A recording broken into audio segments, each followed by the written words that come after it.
Hello, my name is Dr. Paul Richardson and I am the clinical program leader at the Jerome Lipper Multiple Myeloma Center and the director of clinical research there now at the Dana-Farber Cancer Institute in Boston. So in the context of the 005 data, what we are doing here is combining pomalidomide, bortezomib and dexamethasone together and figuring out the optimal dose and schedule for going forward.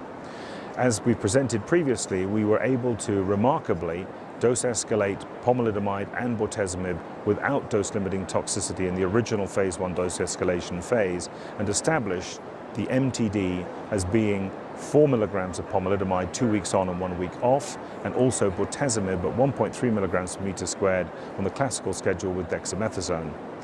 The update that we're presenting at this meeting is the activity of the subcutaneous bortezomib cohort, where we've actually now combined lenalidomide pomalidomide at 4 milligrams 2 weeks on and 1 week off with bortezomib given in exactly the classical fashion at 1.3 mg per meter squared, but administered subcutaneously.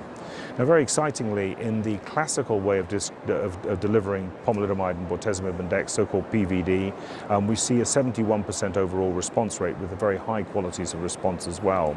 What's very interesting in this cohort of patients that we've given subcutaneous bortezomib to is we see an almost identical response rate at 68%. What's also very important to note is that the side effect profile of the subcutaneous administration does seem to be favorable as well.